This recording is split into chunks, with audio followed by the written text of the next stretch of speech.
Welcome in the class of social science.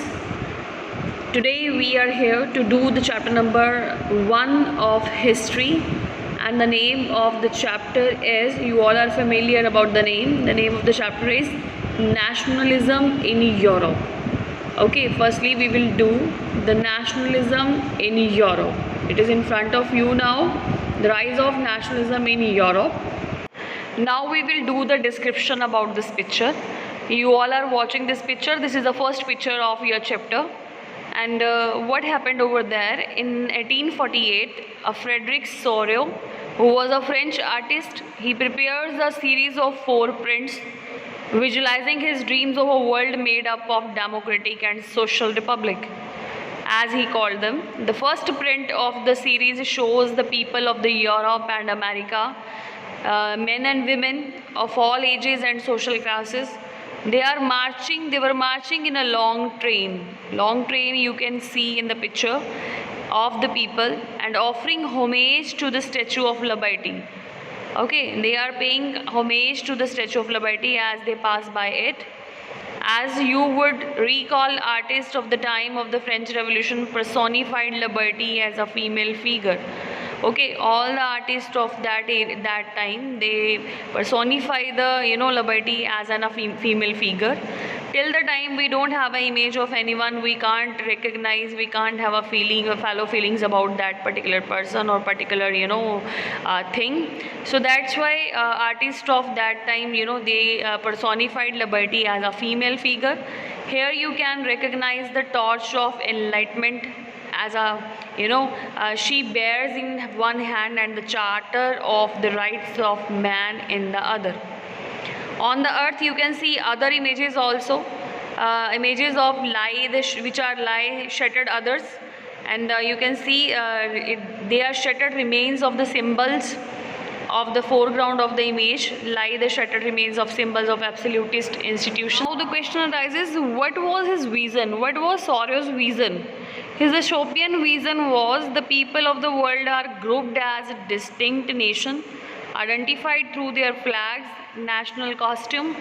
Leading the procession way past the Statue of Liberty are the United States and Switzerland, which by this time were already a nation state. Actually, he created a sense of belongingness with each other. That's why he created a scene in front of us, in which he was watching that all the peoples of different countries, different nations, they are marching towards and paying homage to the liberty, and they seeking liberty as other countries were having a liberty. Students, in this picture you can see in the heaven also there are different gods, angels, who were giving their blessings to all the peoples who are marching forward for the liberty. And the god or goddesses which were in the heaven, they are showing brotherhood among them also, and they are creating the scene that they are blessing them, the people who are on that path of liberty. So you can have a 1-mark question here also, that the series of questions you can have from here in this paragraph, that who was Frederic Sorio? We know that he was a French artist. He prepared a series of 4 prints, okay, visualizing his dream of a world made up of democratic and social republic. Clear? When he created these 4 prints, we are having an answer in 1848. So question can come in 1 mark also, when he created. So answer will be 1848. So on the whole, if we talk about this picture, in this picture we are watching that people from different countries, they are having the flags in their hands and they are marching towards and they are seeking liberty, as the United States was already having a liberty, and that's why they are paying their homage to the Statue of Liberty. And you can see on the floor there are different types of remaining things which were related to the absolutist, or we can say that the government, which were not in the favor of the public. Different crowns were there on the floor. It was thrown by the people of that area, of that the particular country. And you can see in the heaven, if we're talking about, there are god and goddesses also, who are blessing all the peoples who are marching towards the statue of liberty for seeking their liberty. The main thing that we have to learn in this chapter, students, that is that how the nationalism came in different countries, and the people who how they have struggled to get a nationalism. We will definitely talk about India also, but firstly we will talk about different countries, that how the nationalism came in that countries, how the people of that area, how the social reformers, how the the social peoples or the common peoples, they came forward to create the nationalism feelings among the different group of the societies and so on. So this is the main concept of this chapter, that how the nationalism came in different countries and different parts of the different countries. Okay, now let's move to the next topic, which is our first topic, that French Revolution and the idea of nation. Students, if we talk about the first clear expression of nationalism came with the French Revolution. We all know that French Revolution was occurred in 1789, and if you remember, France was a full-fledged territorial state in 1789 under the rule of an absolute monarch. And the political and the constitutional changes that came in the wake of the French Revolution led to the transfer of sovereignty from the monarchy to a body of French citizen. A full-fledged important question, forms here. You can get the question in this way, that what type of measures and what type of practices, or by the revolutionaries introduced, they introduced, which could create a sense of collective identity. I am repeating the question. The question can come to you in this way also: what type of measures and what type of practices introduced by the revolutionaries to create a sense of collective identity among us, the French people? So we are having an answer in this regard, that the ideas of la patrie means the fatherland. Okay, and the les citoyens means the citizen. So the first point is, the ideas of la patrie means the fatherland and les citoyens means the citizen, emphasizes the notion of a united community enjoying equal rights under a constitution. And the second point we can have in this regard is that the second measure which was introduced by the revolutionary is a new French flag, the tricolor, was chosen to replace the former royal standard, okay, to create the nationalism feelings. So third one is the state journal was elected by the body of active citizen and renamed the National Assembly.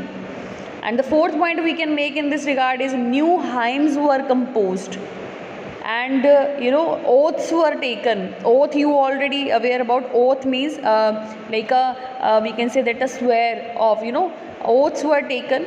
Martyrs, who were martyrs, they were commemorated, all in the name of the nation. Okay, and the next is a centralized administrative system was put in place, and it formulated uniform laws for all the citizens within its territory. Clear? The next point we can make: internal custom duties and dues were abolished, and a uniform system of weights and measures were adopted. Okay, this you have already done in class 9th also, that there were no uniform weights and measures for trading. So uniform weights and measures, that suppose we get an example from one state. Suppose we are living in a Punjab, and Punjab state is having a 2 meters of any cloth or any fabric is of which is the cost of rupees 20.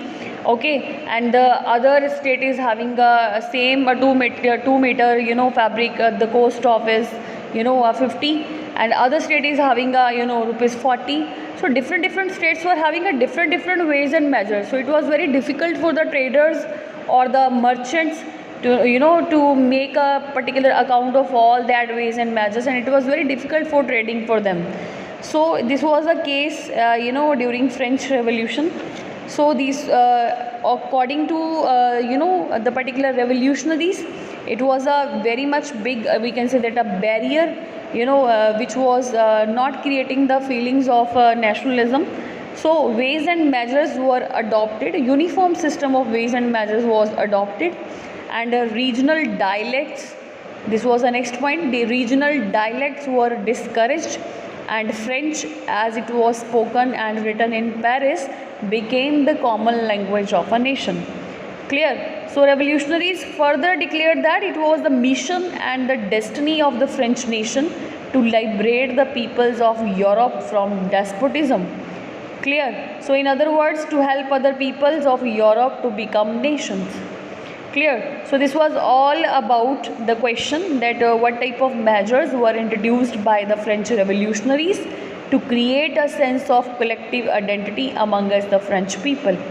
Fine. So students, news of these events which were occurring in France, it was reached the different cities of Europe, and students and other members of educated middle classes began setting up Jacobin clubs. You have done this topic also in your class 9th. Who were Jacobin clubs?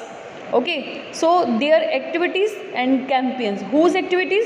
Students, other members of educated middle classes, their activities and their campaigns prepared the way for the French armies which moved into Holland, Belgium, Switzerland and much of Italy in 1790. Okay, so it was outbreak of the revolutionary wars. The French armies began to carry the idea of nationalism abroad also. Okay, so here one more question rises here, that within the wide swath of territory that came under the control under his control, Napoleon set about introducing many of the reforms that he had already introduced in France. Okay, so though a return to monarchy, Napoleon had no doubt destroyed democracy in France. We know that he was not in the favor of democracy, but in the administrative field he had incorporated revolutionary principles in order to make the whole system more rational and efficient. Okay, so what type of system he followed? He started a civil code of 1804. He adopted a civil code of 1804. So question comes here that what was civil code of 1804 which was adopted by Napoleon. So he usually this code is usually known as a Napoleonic code also. So question can come in two ways also. What was civil code of 1804 and what was Napoleonic code? Okay, so your answer will be same answer. I am just telling you what can you write in this type of question. So he did away with all privileges based on birth. He established equality before the law, and he secured the right to property also. Clear? And this code was exported to the region under French control, in the Dutch Republic, in Switzerland and in Italy and Germany. Okay, so Napoleon simplified administrative division also. So what he has simplified in administration, you can know that first is he abolished the feudal system, and he freed peasants, he freed farmers from serfdom and manorial dues also. Okay, so if we talk about the towns, in towns he guild restrictions were removed. We have done in our chapter of history in the age of industrialization, we have discussed about guild system over there. So in towns he guilds were restrictions, he removed all the restrictions which were there on the guilds. So transport and communication system he also improved. Peasants, artisans, workers and new businessmen enjoyed a newfound freedom, and businessmen and small scale producer of goods in particular began to realize that the uniform laws, standardized weight and measures and a common national currency would facilitate the movement and exchange of goods and capital from one region to another. Fine. So usually this was all about the feelings of the people related to the code of conduct of Napoleonic code of conduct. Fine. So now we will move to the next topic, that the making of nationalism in Europe. So student, in the second phase, which is the making of nationalism in Europe, we know that different types of political features were there related to mid 18th century. So you people can have a question in this regard also, that explain the major political features of mid 18th century Europe, and after that we will talk about the middle class, okay, and aristocracy and the new middle class. But firstly we will see what was the major features of mid 18th century? So question can come to you in this regard also, like explain the major political features of mid 18th century. Whenever you will get the question, you have to answer in this way. The first point you can make, even the large countries like Germany and Italy were divided into small kingdoms. Okay, so the Eastern and the Central Europe were under the autocratic monarchies within the territories and having diverse people. Okay, the people who were living in that area, they were diverse. They did not see themselves as a sharing a collective identity or a common culture. The people spoke different languages, okay, and belonged to different ethnic groups. So the Habsburg Empire, the name of the empire is Habsburg Empire, that ruled over Austria, Hungary, for example, was a patchwork of many different regions and peoples. Okay, so when in such situation where the people spoke different languages, where the peoples are having a different culture, different ethnic groups, different lifestyle they are having, how can we imagine nationalism over there? So this was the main features of political features, we can say that, in mid 19th century in Europe. Okay, so now the next question come to you, like what explain the social composition of mid 18th century in Europe. Okay, now we will discuss about the social composition of the mid 18th century in Europe. Okay, so we know that there were different diverse peoples were there. Socially and politically, the landed aristocracy was a dominant class. If we talk about the aristocracy especially, so aristocrats was a dominant class in the continent. So the members of this class were united by a common way of life that cut across the regional divisions. Okay, so they owned estates in the countryside and also the town houses. They spoke different languages.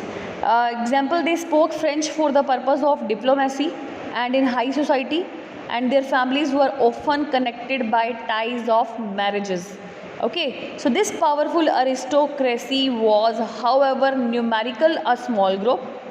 The majority of the population was made up of the peasantry, and the growth of industrial production and trade gave rise to the middle class. Okay, so this was all about the aristocracy and the new middle class in Europe.